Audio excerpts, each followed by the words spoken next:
estaba como cansado de, de ser la basura, tal cual. Y me sentía como la basura. Esto nos va a cambiar la vida, tal cual, esto es una bendición de Dios, pero fue mi maldición.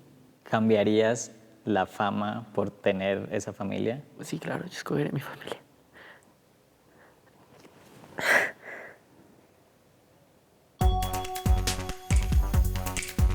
La fama ante los ojos comunes es un camino iluminado, lleno de colores y gente sonriendo mientras pasean en toda paz y libertad.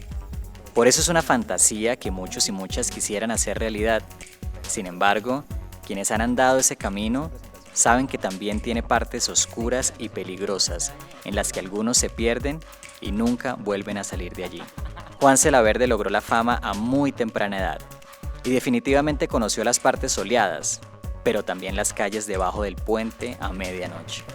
Juanse Laverde, ¿cómo vas? Muy bien, muy feliz de estar aquí. ¿Cómo están? Qué rico estar por aquí, la verdad. Esto está interesante. Porque Juanse Laverde suena como demasiado artístico, pero ¿qué tan diferente es de De tu nombre? Sebastián. ¿Qué tan diferente? Yo diría que Juanse, la verdad, hace parte de mí, más no soy yo, claramente. Siento que hay una diferencia muy grande de las pocas personas que me han podido conocer fuera del cantante, fuera de las cámaras, de las redes. Sí soy una persona como no distinta, pero tengo otras muchas más cualidades. Entonces, pues, pienso que sí, tienen su diferencia. O sea, tú eres de esos artistas que en escena eres como un personaje que es distinto a la persona en la vida real. Yo diría que no tan así. O sea, yo diría que lo que soy en el escenario hace parte de mi esencia, sí hace parte de Sebastián, más no es Sebastián. O sea, no es la persona, es mi arte. Es como ese, se puede decir como un alter ego, pero a la Claro, vez ni tanto porque sigo siendo yo, pero de una manera un poco más profesional, tal cual. Como que claro, porque uno... por ejemplo, lo decía porque artistas como Beyoncé, por ejemplo, ella dice que cuando sube al escenario ella es Sasha Fierce, que es como su alter ego, y que solo Ajá. así ella puede hacer todo lo que hace ahí, si no ella no sería capaz. Si subiera ella subiendo, si ella siendo Beyoncé, no sería capaz de hacer lo que hace. Tiene un poco de razón en muchos sentidos. O sea, siento que así como lo profesional, como que cada persona en el mundo con su trabajo, como que se comporta de una manera muy distinta porque hay un lugar para todo, tal cual. O sea, yo cuando me subo a un escenario como me transformo de una u otra manera en este artista que saco digamos que en esos lugares donde hay público, donde hay fans, donde te tienes que comportar de una cierta manera. Pero lo más chistoso es que Sebastián es el que escribe las canciones. O sea, Sebastián es el que hace el proceso artístico y Juan es el que sale como a dar el rostro, pues. Sebastián trabaja para ti. Tal cual. Yo me presento, soy Juan Verde y tengo secuestrado a Juan Sebastián en mi estudio, en mi piano, en mi casa, en mis lápices, en mis cuadernos ahí, haciendo música. Bueno, vayamos entonces a cuando eras más Sebastián. ¿Tú siempre quisiste ser artista o eso fue accidental? Eso fue un accidente. O sea, yo siento que soy como el típico Avenger que se transformó de un día a otro. Eso pasó conmigo. Un día sin tener ningún conocimiento musical, ninguna seguridad en mí mismo. O sea, realmente Sebastián es una persona muy penosa. O fue una persona muy penosa, o sea, muy recluida por todo lo que vivió cuando era chiquito, tal cual. Entonces, de la nada, como que lo aceptan en un reality, de la nada gana, o sea, literal, de la nada se sube su primer, o sea, es el primero en abrir este reality que todo Colombia conoció y que muchas partes del mundo hizo viral. Fue tendencia. Ningún artista musical colombiano fue tendencia tantos días como esta audición en La Voz Kids. Mm, y de la nada como que esto empieza a explotar un montón. Y de la nada, no sé, de ser un niño normal, de ir a la casa, de ir a la iglesia, de ser el niño bulineado en el colegio, pasé a ser el niño que no podía entrar a un centro comercial porque lo cerraban, a vivir como un Hannah Montana re duro, la verdad. O sea, re complicado. Entonces ya como que ahí nació Juanse, ¿no? Como en medio de de esa audición, de eso que pasó en televisión. Pero pues obviamente Juan Sebastián es otra persona muy distinta. Creo que la historia es más lejana. Cuando tú dices que sufriste mucho matoneo, ¿eso fue antes ¿O antes, durante y después de lo que pasó en La Voz Kids? El matoneo que yo recibí siempre fue antes, o sea, más duro que recuerdo, que es porque digamos que Sebastián tenía, lo que te digo, como que siempre fue muy penoso de pequeño, como que me fue muy difícil socializar, los niños me hacían mucho bullying y la cosa era complicada. ¿Y pero por qué te hacían bullying? Realmente siempre ha sido por mi manera de actuar. No me considero una persona afeminada, pero si lo fuera, tampoco me molestaría. O sea, siento que me decían mucho bullying porque me decían que era una niña, que cantaba como una niña, que hablaba como una niña. Mejor dicho, que yo no era hombre, tal cual. Como siempre fue hacia mi género este bullying más que todo y hacia mi talento como tal. ¿Por qué? Porque cuando yo era muy chiquito tenía una voz bastante, o sea, yo nací con un talento impresionante, en el sentido de que hoy en día que ya cambié la voz, yo digo como parce, o sea, extraño ¿Qué eso, o te sea, hiciste? desde la nada me volvía, o sea, si yo quería hacía el tono de Ariana Grande y me salía perfecto y la nota y la cosa, y era un talento muy singular porque yo imitaba a cantantes mujeres, entonces dale que yo imitaba a Lily Goodman en su momento, o a estas artistas que suben un montón, no sé, parece Cristina Aguilera, desde la nada me salía en ese tipo de notas. Mariah Carey. Tal cual. Entonces, digamos que en el colegio siempre vieron como mucho ese talento dentro de mí. Las profesoras y eso siempre me ponían a hacer como recitales, la cosa. Y la gente era asombrada con el estilo de voz tan singular que tenía. No solo por cómo transmitía, sino por el tono tan agudo que tenía, que era un agudo bastante, muy agudo. Extraño eso. Y pues obviamente desde ahí empezó a hacerme el bullying, desde muy chiquito, desde que tengo memoria, literalmente como desde transición. Mis papás también siempre han sido los que van al colegio. Mi papá era el que llegaba en zancos al colegio a visitarme. O sea, imagínate un artista plástico o que tu papá allí te recoja al colegio en unos zancos de 2 metros.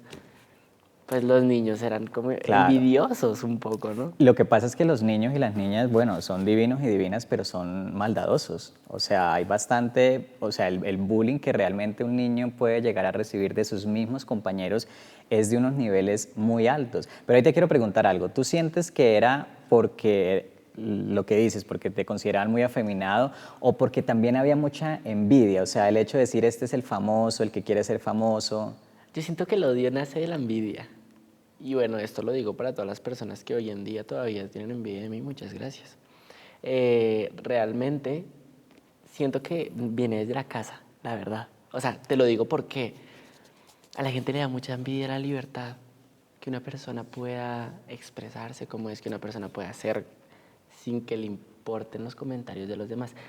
Desde muy pequeño siempre he sido esa persona. Pero sí te sentías libre y que no te importaban los comentarios de Me los sentía demás. libre, pero llegó un punto en mi vida, o sea, tú imagínate que yo chiquito, ¡pum! Mis papás, o sea, mi papá.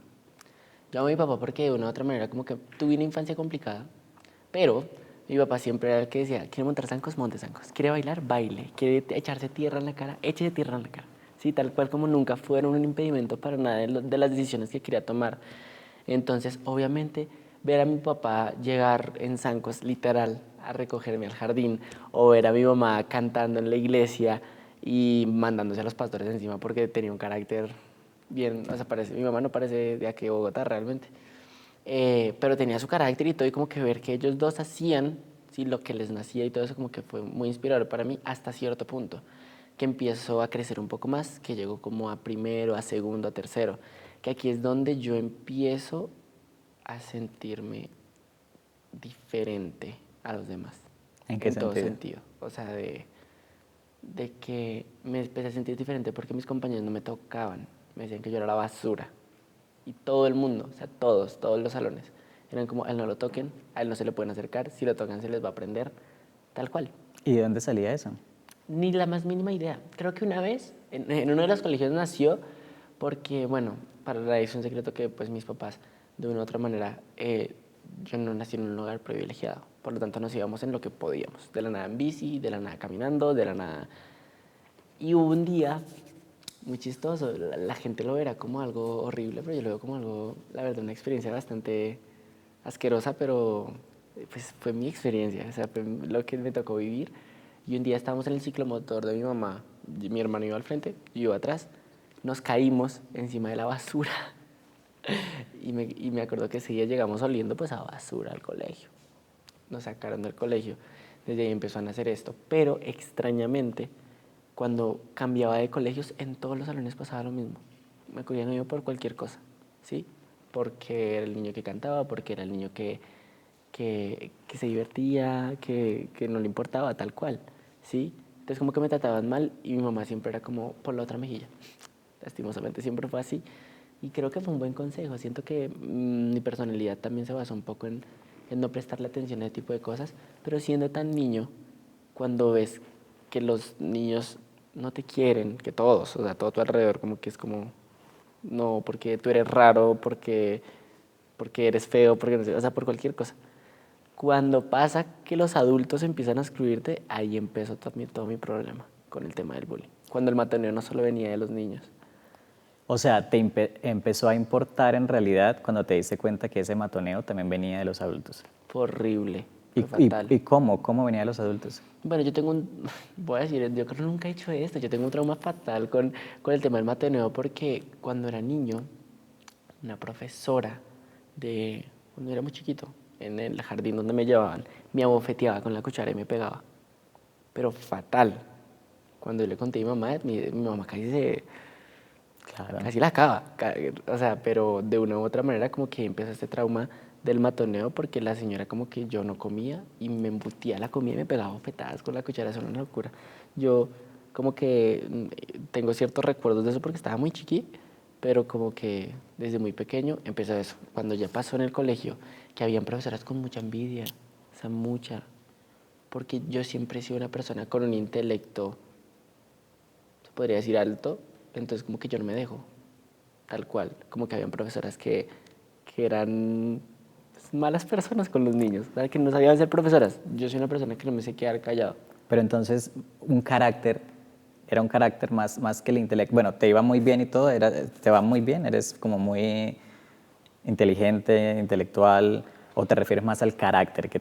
Digamos que yo podría decir que en todo sentido, en cuanto a, en ese momento, al carácter, Ok. cuando era chiqui, siempre fui muy inteligente en el colegio. Yo tengo TDA, pero siempre he aprendido de diferentes maneras. Y mi mamá era la persona, o sea, literalmente mi mamá era la persona que yo llegaba y le decía, no entendí nada. Entonces mi mamá me explicaba de otra manera. Y yo tuve casi que profesora en casa, porque pues el colegio realmente las profesoras no me enseñaban muy bien. Y ella me odiaba por no me odiaba, como que no me quería por una situación en específico, porque yo no le rezaba a María. Siento que verían en mí el anticristo, la verdad. Pero no, la verdad yo veo ni siquiera mi religión, yo veo como mi relación con Dios de una manera muy distinta. Que desde muy chiquita eso fue lo que me ayudó de una u otra manera a salir como de ese ambiente tan hostil en el colegio, porque a la par del colegio se crea el ambiente hostil en mi casa, con la separación de mis papás. Okay. Que no fue una vez, no fueron dos, fueron bastantes veces que como que iban, volvían.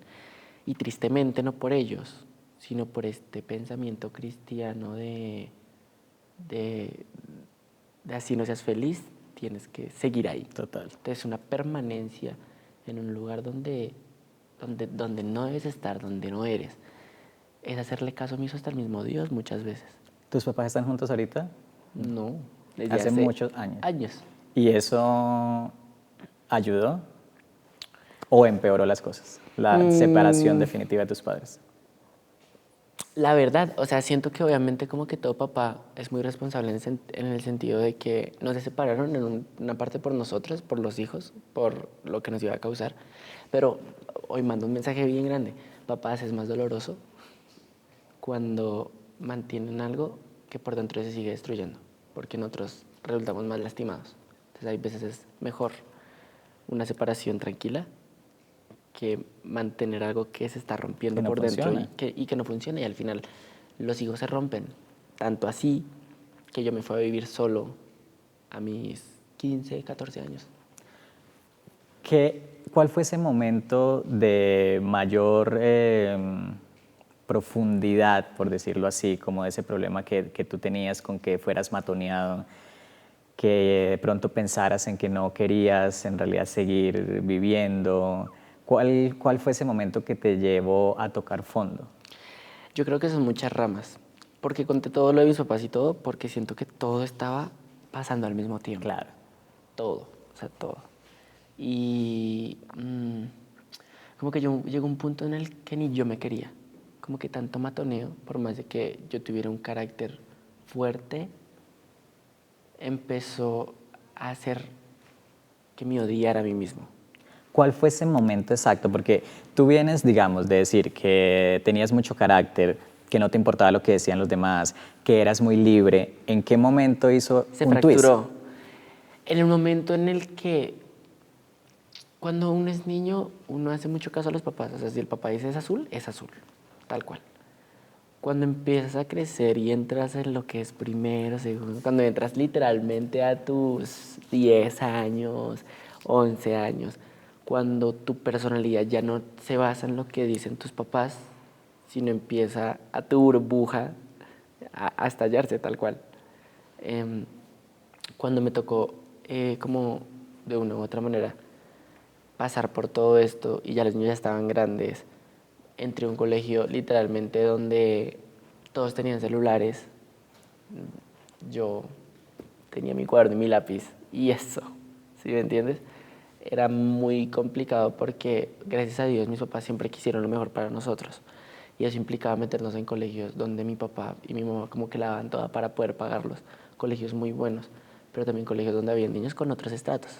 Claro. Entonces aquí empieza como a romperse un poco y a fracturarse un poco mi vida, en el sentido de que me sentía menos a todo el mundo. Me empezaron a hacerme sentir menos primero por ese lado, como por el lado de, como no tienes un celular, no sé qué, como, ¿sí me entiendes? Como hacerme exclusión por eso. Luego por el talento, luego por no sé qué. Entonces empezaron a fracturar las partes que yo creía que en mí eran especiales. Sí, porque entonces en mi casa me decían es que nadie tiene lo que tú tienes, no tienen tu voz, no tienen tu no sé qué. Pero luego cuando lo hacía la gente se asombraba, pero les causaba esos celos, entonces yo lo empecé a ver como algo malo. Entonces todo lo bueno en mí se convirtió en como mi peor demonio. Tanto así que yo dejé de cantar cuando yo era chiquito. O sea, tipo, hubo un momento en que yo dije, no quiero más bullying, no quiero más matoneo, la cosa, me voy a callar. Duré un año sin cantar en el colegio, sin demostrar que cantaba, nadie sabía que actuaba, nadie sabía que bailaba, mantenía estas cosas en secreto, tal cual. Hasta que llegó un punto en donde, bueno, pero en separación de mis papás, pasa esto, y un día, o sea, me acuerdo tanto un día que yo a la moto con mi mamá, que yo le agarré el casco y se lo tiré al piso, y yo le dije, me quiero morir. Yo le dije, ¿por qué me obligas a ir a un lugar donde nadie me quiere? ¿Por qué me obligas a estar en un lugar donde todo el mundo me odia? Donde hasta los mismos profesores me quieren fuera de su clase. Pero tú realmente lo sentías, porque a veces esto la gente no lo entiende mucho. Muchas de estas decisiones de no querer seguir viviendo, etcétera, no es porque se decida conscientemente, sino porque también hay una depresión que no es estar triste, es otra cosa. ¿Tú llegaste a sufrir Sí. de depresión? ¿Sentías Sí. realmente que no querías vivir? No solamente como decir, no quiero vivir, sino como que sentías como esa sensación de desesperanza. Pues yo nunca he ido a un doctor, la verdad. Pero sí, desde muy chiquito o sea, sé que tengo problemas de depresión por cómo me comportaba en todos estos problemas. Yo me aislaba. O sea, yo era tan pequeñito, me acuerdo que cuando tenía problemas en mi casa o problemas en mi colegio, yo tenía siempre un lugar donde ir a esconderme, a estar solo y llorar solo, ¿verdad? Entonces reprimía todo, o sea, no era una vez al mes, una vez cada 6 meses, o sea, era de que todos los días tenía un lugar donde escaparme del mundo, ¿verdad? Entonces, como que de una u otra manera, pienso que delante de esa situación, el quererse hacer daño a uno mismo, no es porque tú digas, pues parce, me quiero morir porque no me quieren, no. Es como cuando a ti te duele mucho algo. De hecho, ahorita dije un ejemplo muy claro, y es que hoy en día entiendo un poco más ese dolor. De hecho, yo tengo 2 tatuajes aquí en la clavícula. Cuando me lo estaba haciendo, estaba pasando por un problema de depresión muy fuerte, por algo amoroso. Y el tatuador me dijo, ¿te está doliendo? Y yo le dije, no, porque me duele tanto el corazón que esto no lo estoy sintiendo. ¿Qué es el tatuaje? Bueno, son 2 serpientes. Mi abuelita casi me mata. Pero la cosa es esta de que simplemente lo asimilo mucho ese sentimiento de quererse hacer daño, de que te duele tanto algo que quieres saciarlo con otro tipo de dolor. Es como, es como si fuera una droga ese dolor, como si fuera algo Claro. que no te deja, y literal, o sea, me dan estos ataques de ansiedad en donde yo no podía respirar, en donde me rasguña, me hacía daño a mí mismo. Cuando yo era chiquito, o sea, te estoy hablando de que tenía 11, 10 años. Entonces me encerraba en mi cuarto y no podía respirar y muchas veces me quedaba dormido después de horas de no respirar bien, tal cual. El día específico donde yo digo cómo me quiero morir, literal, fue muy duro porque estaba en mi casa, estaba solo. Y como que había llegado del colegio, mi hermana estaba con mi prima, todo. Y yo tenía como toda la posibilidad de hacerlo. Y yo dije, y sabes, o sea, como que la mente es tan, o sea, uno está tan duro en la cabeza, que yo decía, a nadie le va a importar. ¿Sí? A nadie le va a importar. Y cuando pensabas en yo tengo la posibilidad de hacerlo, ¿era hacer qué exactamente? Bueno, realmente siempre he sido una persona, te digo, TDA. O sea, a mí se me pasan miles de posibilidades por la cabeza. Veía miles de formas de hacerlo. De todo. Desde los cuchillos de mi cocina hasta las cortinas de mi cuarto, todo. O sea, veía miles de posibilidades de poder hacerlo. Estaba súper oscuro, estaba de noche. Y de hecho yo cuento esto en mi libro, que una de las personas que me salvó en ese momento fue mi hermana. Mi hermana ya de la casa. Yo estaba en la cama literalmente como En ese mismo pasmado día. en ese mismo día. Ya estaba de noche, yo ya estaba como en esto.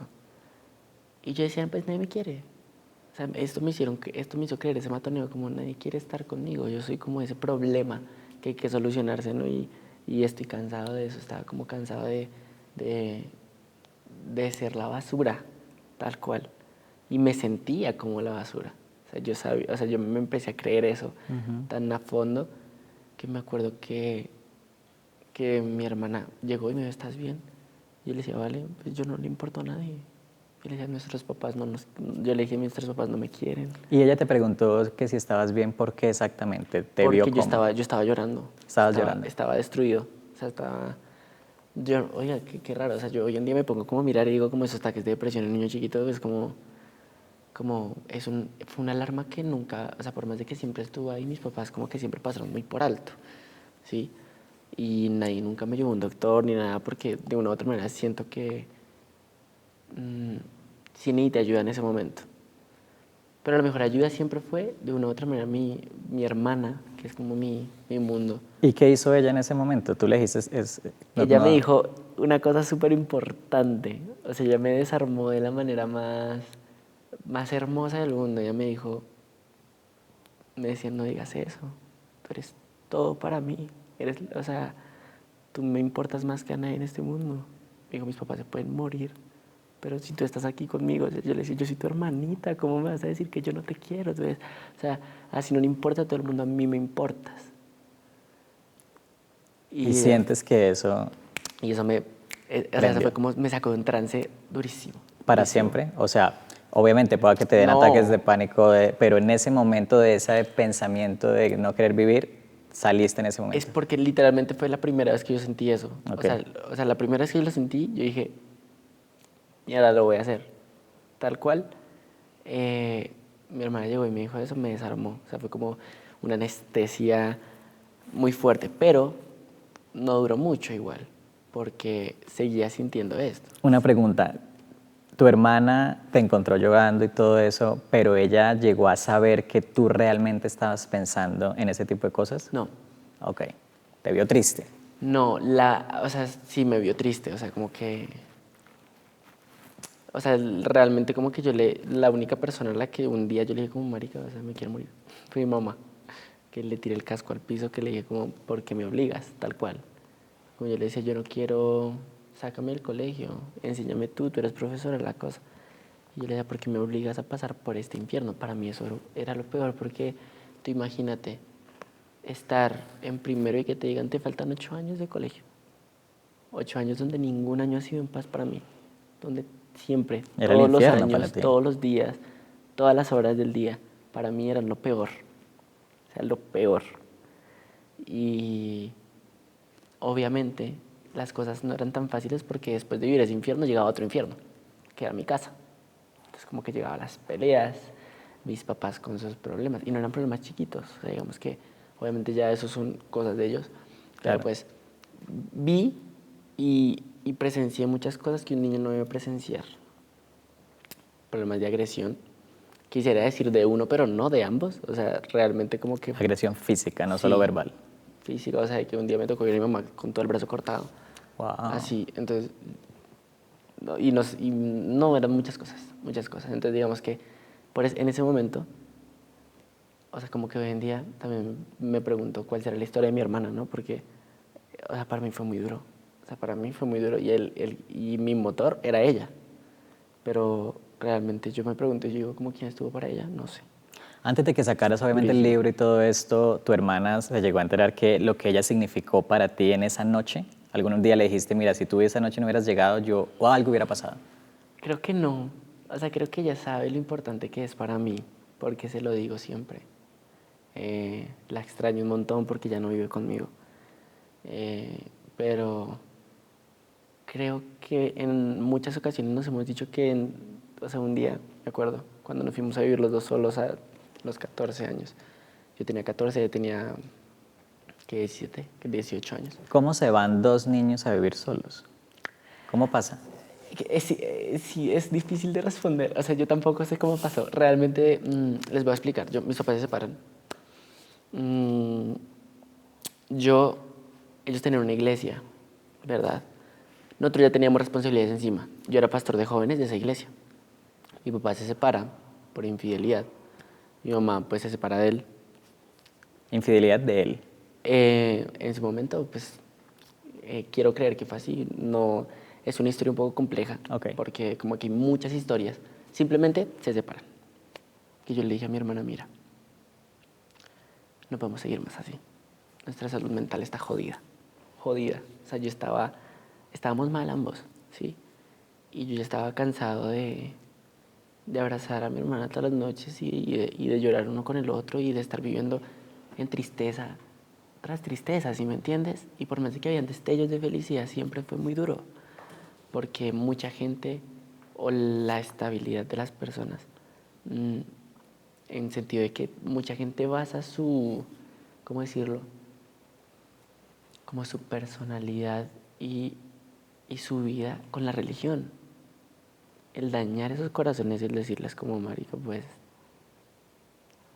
tu pastor, el que se supone que debía guiar todo, el que se supone que debe guiarte, hizo esto, ¿sí?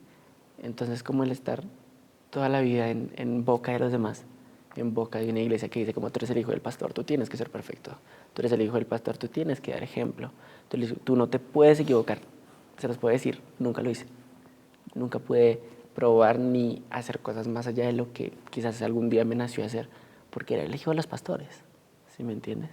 Bueno, y finalmente se fueron de la casa. Y finalmente yo un día le dije, pues mi papá se había ido ya. Yo pues tenía todo lo que había en la casa, o bueno, las cosas importantes. Al final de cuentas yo mantenía mi casa, ¿sí me entiendes? Yo pagaba el arriendo, o una parte. Entonces yo le dije a mi hermana, no te preocupes. Mi mamá en ese momento le salió algo para irse del país. Y yo le dije, vete. Le dije, dense su tiempo, salen ustedes. Nosotros vamos a estar bien, yo me encargo. Les dije yo, o sea, a los 15 años les dije, yo me encargo. Todo bien.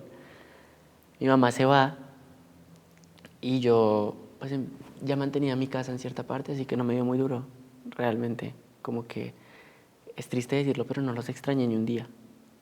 Sí, o sea, se vivía una paz muy, muy fuerte. O sea, es muy interesante porque en realidad no es que se vayan de la casa, sino que son tus papás los que se van de la casa y ustedes son los que se quedan ahí en la Tal casa. cual. Sí, y suena súper raro, suena súper raro. Bueno, y cuando tú dices que tú ya podías, digamos, sostener la casa, es porque, claro, tú ya habías pasado por el hecho de haber ganado La Voz Kids, Claro. tenías presentaciones, claro, porque en realidad a ti la fama y el tener ese tipo de admiración de los demás y el reconocimiento y la aprobación de un público, etcétera, etcétera, en realidad no te cambió la vida, porque tu vida con todos esos problemas de matoneo, de los papás, pues en realidad eso iba como transversal a tu proceso de fama. O sea, tu vida real seguía igualita y casi que, no sé si peor es la palabra, pero densa, pero a la vez te estabas convirtiendo en una persona famosa. Sí, o sea, siento que, o sea, lo más duro es que normalmente una persona crea la fama, ¿no? Como que empieza de poco a poco, empieza de 100, después en 1 millón. Conmigo no pasó así. O sea, Pues sí. realmente conmigo fue como, exacto, como acto de magia. Un día suben, se hace viral y pum, saco un video en TikTok diciendo que soy yo, 3 millones de seguidores en menos de una semana, después 4, después 5 y después así. Entonces de la nada no es como que ya tenía eso, ¿sí me entiendes? Entonces al manejar, obviamente esto que te estoy contando es de mi vida personal, pero mi vida Claro. de artista era aún más loca, porque mm, era muy duro tener todos los problemas artísticos encima, porque yo era muy chiquito. Entonces el entender, o sea, yo ni siquiera sabía que era ser cantante. Cuando tú me preguntaste, ¿tú fuiste famoso porque quisiste o porque te hiciste? Yo, porque realmente fue o sea, fue un Accidente. accidente, no un error, un accidente Del destino. del destino, porque de la nada soy un niño normal, entro a La Voz y al otro día tengo una agenda de 3 años llena. O sea, no de 1, no de 6 meses, ya tenía 3 años completos de mi vida planeados. Y yo me sentía como, no sabía qué sentir, estaba en shock, la verdad, porque era como, no tengo elección tampoco. Mis papás nunca tampoco me preguntaron si yo lo quería hacer, simplemente es como, esto nos va a cambiar la vida, tal cual, esto es una bendición de Dios. Y yo creo que para mí fue, y siento mucho decirlo así, porque tampoco me quiero arrepentir de todo lo que hice, porque todo fueron experiencias, pero fue mi maldición ¿Por qué? de chiquito. Parce, era horrible ver cómo me trataban mal. O sea, el matoneo pasó de ser en el colegio a tener a 12.000 personas afuera de mi hotel gritándome que por qué no salgo, que es mi deber darles fotos, que es que yo les debo a ellos que yo gané la Voz Kids. Entonces, de una u otra manera, empecé como a ganar responsabilidad por gente que ni conocía. De la nada estaba encima de un escenario y me tiraban tangas, o me tocaban los fans, o sea, era como demasiado abrumante. Y todo empieza a empeorar, o sea, ya con todo lo suficiente que tengo en mi vida personal, empieza el cambio de voz y es escuchar a gente diciendo, qué decepción, ya no nos impresiona, o ya no tiene la voz del niño chiquito. Claro, porque para los que no lo saben, digamos, la presentación tuya fue un antes y un después en el proyecto, en ese reality. Fue muy reconocida, la gente sí como que decía esa voz de ángel y todo eso, o sea, sí realmente fue como un hito, por decirlo así, como en nuestra cultura musical y de la televisión. A partir de ese momento tú sientes, la gente puede tener sus análisis, obviamente, tú sientes que ese momento fue como un clímax en tu carrera y a partir de eso has sido tratar de mantener ese punto, o que ese fue un inicio y que tú has incluso tenido momentos más altos que ese. Porque también tratar de mantener ese nivel de lo que pasó en ese momento también es una presión muy grande. Demasiado. Y es que realmente fue mi elección no hacerlo. Sí, o sea, ¿No hacer qué? no continuarlo. Yo no necesitaba mantener en cierta parte como un lugar estándar de números ni nada, porque en ese momento literalmente todo lo que yo hiciera se hacía viral. Literal. O sea, yo sacaba música, al día ya empezaba con los 2 millones, después con los 10, después con los 20, 60, y ¡bum! ¿Por qué crees que pasaba eso?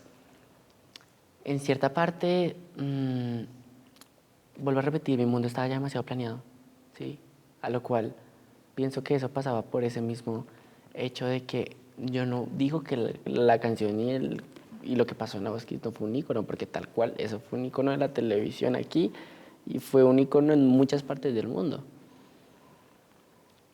Y de una u otra manera, eso que pasó en esa audición fue por obra y gracia del Espíritu Santo. O sea, yo sigo diciendo, yo no me arrepiento de la audición, me arrepiento de lo que pasó después. ¿Mm? Quizás la decisión de dejar quieta mi carrera fue la mejor, ¿sí? Porque si así te estaba pasando todo eso, yo no hubiera sabido qué hacer con tanto, tan pequeño, ¿sí? Hoy en día me es difícil asimilar lo que soy para la demás gente, porque al final yo llego a mi casa y sigo siendo yo, ¿sí me entiendes? Al final llego detrás de mis cobijas y Juanse no existe. Claro, pero tú sí amas la fama. O sea, en este momento, digamos, de tu carrera, sí te gusta ser famoso. Wow, voy a decir algo que puede sonar un poco contradictorio. Detesto la fama. La odio. O sea, siento que es una consecuencia de lo que hago, pero nunca me ha gustado. De hecho, soy una persona muy extraña, pero al crecer con tantas cosas que codicia el hombre, como el dinero, como la fama, vuelvo a repetir, era como en la iglesia, todos querían un lugar, un puesto en el mundo. Yo quería mi familia y la perdí. ¿Cambiarías la fama por tener esa familia? Wow, qué pregunta tan fuerte. Si yo tuviera el control, yo creo que sí. O sea, siento que, o sea, obviamente lo que soy hoy en día ha sido como una parte de la persona que tengo que ser para poder de una u otra manera como mantener mi vida, ¿sí?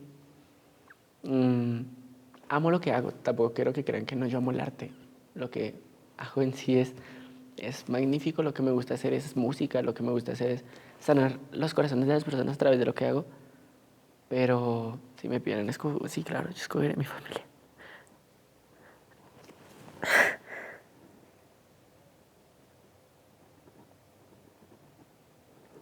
Perdón.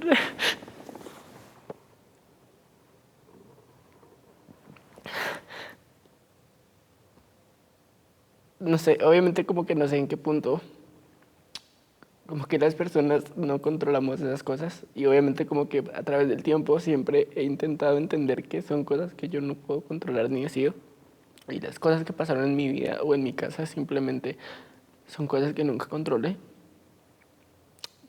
pero cuando llega la fama, mi familia ya estaba junta, pero la codicia del hombre es tan frágilmente fuerte que cambia el corazón de las personas y mi familia, hasta yo mismo cambié. Yo me volví una persona pedante, me volví una persona fatal. O sea, yo era una persona que en conciertos, tanto así fue que yo ya decía como, no quiero fotos, no quiero nada, quiero algo concierto me voy. Sí, me volví engreído, me volví... Eso me cambió a mí, ¿sí? Cuando empecé a darme cuenta que cambió a mi familia, que, que el dinero cambió a mi familia, que todos empezamos a cambiar para mal.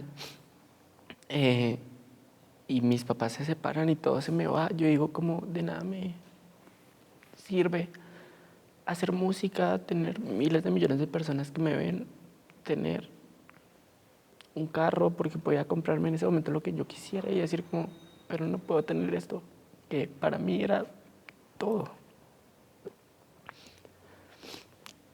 De una u otra manera, también como que aprendí a no culpar a la fama en sí, ya que obviamente me dio muchas cosas más, me dio el poder decirme, puedo ir de mi casa, tener una estabilidad mental perfecta con mi hermana y poder estar en paz, los dos. Pero por eso no me gusta, porque es algo que tengo, pero no deseo, no codicio. O sea, si tú me preguntas, hay mucha gente que me dice, como, Juan, ¿tú cómo te ves de aquí a 5 años? No sé, de la nada puede que en 5 años no esté haciendo esto. Yo hago realmente en este punto de mi vida, yo hago lo que me nace. Y tengo una persona muy especial en mi vida que está sentada atrás de todas estas cámaras que un día me dijo, si tú un día no quieres hacer esto, si quieres ponerte a plantar fresas o si quieres ponerte a hacer lo que sea, o a ser un zapatero, vas a ser el mejor zapatero, yo estaría ahí. Entonces, no sé qué propósito Dios tenga conmigo a través de esto que hago, a través de mi música. No sabes cuánto me llena ver a niños en mis shows cantando mi música y decir, tú me sanaste el corazón o tú estuviste en momentos más fuertes, porque no me imagino si yo viví esto, cuánta gente o cuántos niños a través del mundo pasan por todo este tipo de cosas. Y mi música simplemente es un acompañamiento, por eso me pongo este reggaetón, porque yo estoy seguro que mi gente no perrea mis canciones. Mis fans no hacen eso, mis fans se encierran en su cuarto a escucharlas, a llorar, a sentir con ellas. Si te pidieran escribir la mejor canción del mundo, ¿de qué trataría? Wow, me encanta el amor. Sí, yo soy muy dramático. Toda mi música tiene que ver con personas que pasaron a través de mi vida. ¿Estás enamorado ahorita? Muy difícil, sí. Sí, sí estoy enamorado de una persona que estoy intentando sacar de mi corazón también. Pero siento que de una u otra manera el amor que tú sientes por alguien, no el amor entre dos personas, los amores que tienes a través del tiempo, diferentes, amores hacia tus papás, hacia tu primera pareja, todos te empiezan a formar por dentro de una manera muy increíble. Yo he aprendido tanto de las personas que han pasado por mi vida. También soy como muy apropiado de esto que dice como que nadie pasa por tu vida por casualidad. Todos los amores te enseñan algo. Entonces haría como una canción de una u otra manera como haciendo esa semejanza a que el dolor para mí, como lo tengo desde muy chiquito, se convirtió en algo tan bonito. Como que veo los errores que pasaron en mi pasado, veo lo que hoy en día me pasa y el dolor lo convierto en arte. Y ese arte se convierte como en esa curita para las demás personas. Entonces, pues, yo creo que sería de eso, como de amor, más que todo en general, de un amor muy general. Te agradezco infinitamente por abrir tu corazón, por compartirnos esta historia, porque inspira realmente a todos los niños y las niñas también que sueñan con la fama, porque la fama es una ilusión también para muchos y para muchas, pero pues desconocen también lo que trae consigo, ¿no? Agradecerte por el tiempo y esperamos, yo particularmente espero que tengas una carrera muy exitosa, pero sobre todo que encuentres esa paz y ese amor. Muchas gracias. No, realmente a ustedes por escucharme. Me mataste con la pregunta, güey. Te lo juro, güey, nunca en mi vida me han preguntado algo así, pero la diste. No, muchas gracias a todos y pues nada, estoy muy pendiente porque te siguen nuevas cosas. Ahorita que estoy viendo en México, que estoy viendo otras cosas, pues se viene un EP increíble, 5 canción, entonces pues espero les siga sirviendo de curita para sus corazones. Qué bonito, muchas gracias. Gracias. Parce, me mataste, duro.